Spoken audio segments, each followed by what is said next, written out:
like expansion. That's true. But you But it leads always to it, though. It would lead to it.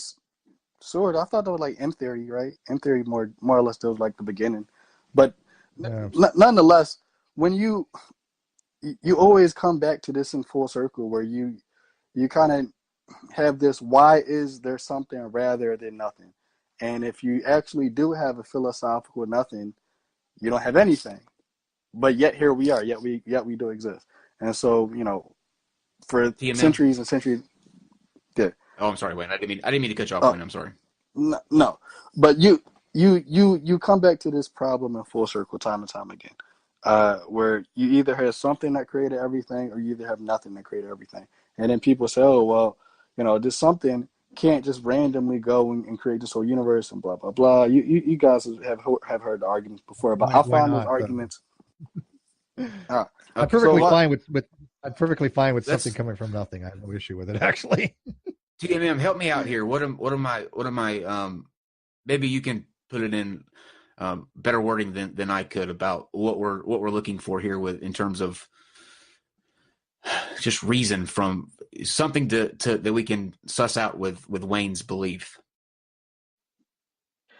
Well, I think the question, like, why is there something instead of nothing, can be extended to God. Why is there a God instead of not a God? I mean, is that close to what you were trying to ask? Sure. So why is there a God instead of not a God? Because it just is. So you're positing it as a brute fact. Right. TMM just hit it on the head right there. Right.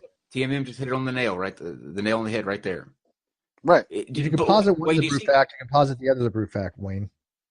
Do you see how because it just is not it's not a good reason to have to hang on to something like so tightly as you are, like with being a theist, just because doesn't cut it. It's very comparable to how when Christians, as atheists, why is the universe the way it is, and the atheists will say, well, because it is, and so we just take them. No, that's not what they say. No, I don't think that's what they say. But let me direct it this way, Wayne. Let me direct it this way. When you say God is the explanation, what does it explain? What does it actually explain if you posit God? Because it doesn't explain how he did it. 2, it doesn't explain why he created this possible world out of all possible worlds. And so, is it really an explanation to posit God? Because to me, I think it's a non-explanation, to be honest with you. And I'm saying that as an agnostic, so it's very difficult for me to have to come to terms with. But I don't see God as explanatory of anything. It depends on who you're asking, because most of the people you've asked, they haven't really given, I would say, a good answer. But so why did God make this universe, and or why did he do it this way and not any other way? And I would say, so this is actually something Leibniz actually answering. It's because it was the best of all possible ways he could have done it. And from a Christian perspective, it basically, I would say, yeah, he could have made the universe 1,000 other different ways. But the reason he didn't was because he's using all of the random events in his universe to basically lead up to what you could call like a game plan or like a perfect plan. How could I better phrase this? The universe is not perfect. Like, we could agree on that, right? That's one thing everybody in this room can agree on. The universe is not perfect. But in order for, I would say, Yahweh to create this perfect universe, he had to make it in a way where it could evolve so it can one day become perfect. Because if you would have made it perfectly, if Yahweh would have made a perfect universe, you have a dilemma. Now you have, in essence, another God, but you can't do that. How can you have something that is eternal, but it has a beginning? So the only way for Yahweh to basically have this perfect universe, or have this perfect world, is for it to come into union with himself. That's the only way where it could become perfect. And this is like some really, really old, like, Jewish theology. TMM, so that's you that try to, yeah, that would to address that. That would that would answer your why, Steve. That would answer your why. So why did God create the universe the way he did? because one day Hold on it'll one become second, Wayne. perfect. Hold on one second. TMM's trying to parse all that out. He's still processing. I am too. I feel a little bit lost. Yeah, me too, actually. Yeah, Yes. I don't blame you, man. Let's say the Garden of Eden existed. Was the Garden of Eden perfect? No. Oh, that's interesting. Okay. Really? Well, let's say before the fall happened, what was wrong with the Garden of Eden? What was wrong? So I don't know if that's really a good question to ask, because there isn't really anything in the universe that's perfect. But what I'm trying to explain is it's not something Well, where. hold on, Wayne. Before you go off on that, it says it was perfect. The Bible said it was. Yeah, I thought it was perfect too. No. It was very good, meaning the ecosystem and the animals and stuff like that. Like it's working in its proper function. But hold on. She ate of the fruit of the tree, and that's what introduced sin and everything to the world. Correct? No. Okay. I have a story confused. I'm really confused on how the whole narrative goes. So the way you guys are thinking of it from Augustine's point of view. He was one of the first people to actually make the whole proclamation of original sin and all that stuff. But that's completely like just like that has nothing to do with the overall picture I'm painting. So you have this thing where Yahweh wants to make a creation that is in union with himself, but he can't do that necessarily unless it one day becomes perfect.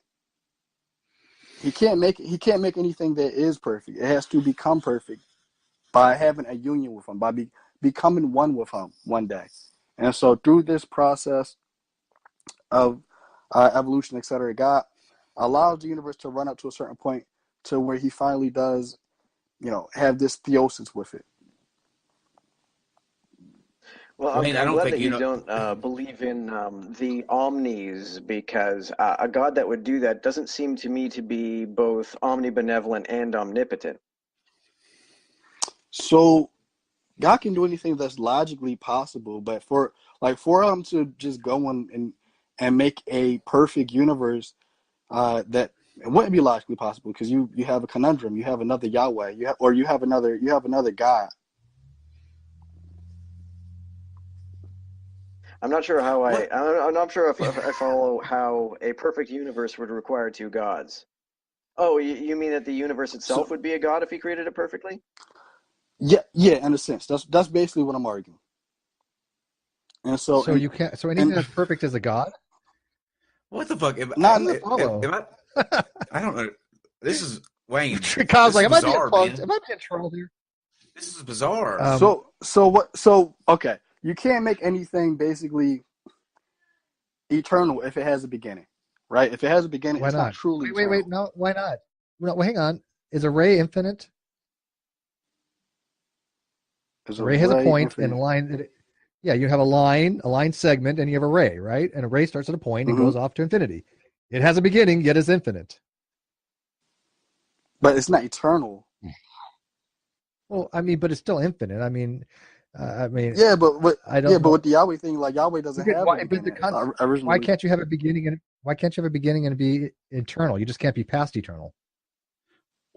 Wayne, let me ask a simpler question. Okay, this is the only question that I have, and this is the only one that I really want an answer to.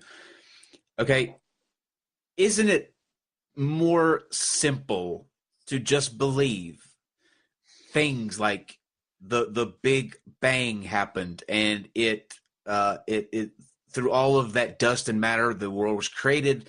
It's we exist on the planet because of certain circumstances that transpired to lead us to where we are today. We live, we die. That's it. Rather than the hoops that I can't even keep up with you. I have no idea where we are right now. I have no idea. So, isn't it with Occam's razor? Do you adhere to that? That whole it depends on what it is, but I see where you're going. But it would kind of be like with Darwin when he first came up with his theory of evolution. People say, well, wouldn't it be much more simpler if we just accepted this because it's intellectually comfortable? And I mean, like, sure, but it's not true.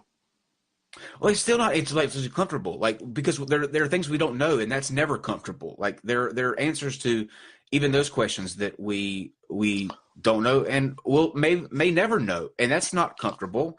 None of this is comfortable, but the things that you're describing are just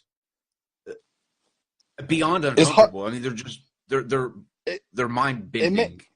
It's hard to understand to, I guess you could say, like the average Bible reader or somebody like that. But it's in no different any more complicated than evolution, because evolution is a complicated process.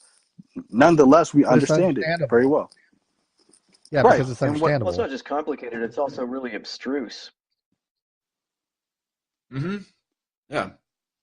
You're talking about taking the Bible, right? That said specifically that before the fall, Eden was perfect. There was no sin. There was no death. None of that existed. And so when that happened, that event took place. I guess let me ask you this question, okay? So, since you obviously adhere to the Adam and Eve story, what about our ancestors that you brought up earlier, the Neanderthals? Did they have souls? You use the example that they were religious in a way, and that they buried their dead. What happens with them? Or was Adam and Eve the start of the human race, and we're the only ones that get saved? You could look at it two ways, but from my position, I think Adam and Eve was So I don't think Adam and Eve were historical figures. So that's kind of that. Okay. Our ancestors and stuff like that, they were just as human as you and I were.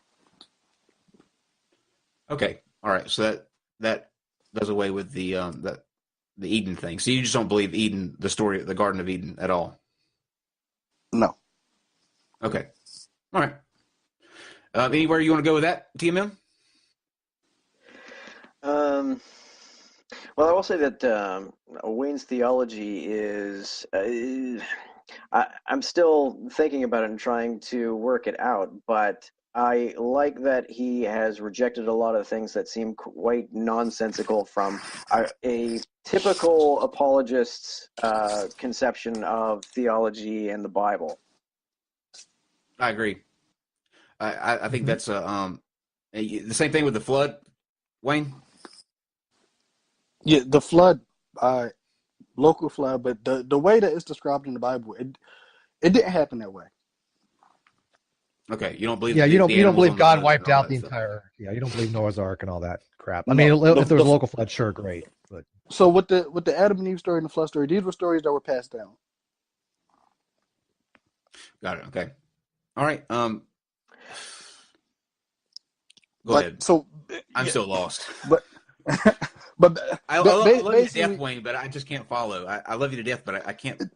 And this stuff is complicated, and really, like the only people who really like can keep a hold on these things are like people in the field, like certain Bible scholars or theologians and stuff like that. Like I don't even talk about religion with my family because it's just they're like this. You believe in too much. It's too much stuff you got to. So why did God make it so confusing then? Right? Are they the only ones that get saved then? Because they're the only ones that can understand the. I mean. Yeah, because I'm not going to go through 70 years of theological studies to understand the Bible. And to that makes even less sense, Wayne. What are you doing? I'm not one of those people that's going to invest my time to really study theology. You know that, right? So I'm screwed in that case, right? Wayne, you're going to be an atheist before next year. Just go ahead and come over to this side. You're just holding on for comfort now, man. Well. I like the way TMM said it. God may not be the author of confusion, but God is abstruse. Because it is confusing. It's very. I don't understand any of that. I will say, and here's the actual argument. If you guys don't think I'll put forth any arguments in this whole discussion, here's one. As complex and as interesting and everything as the universe is, how much more should the story about God and all that stuff be? Like if the universe is so much, if the universe is very what's the word I'm looking for? If the universe is very complex, how much more should the story of God and everything be even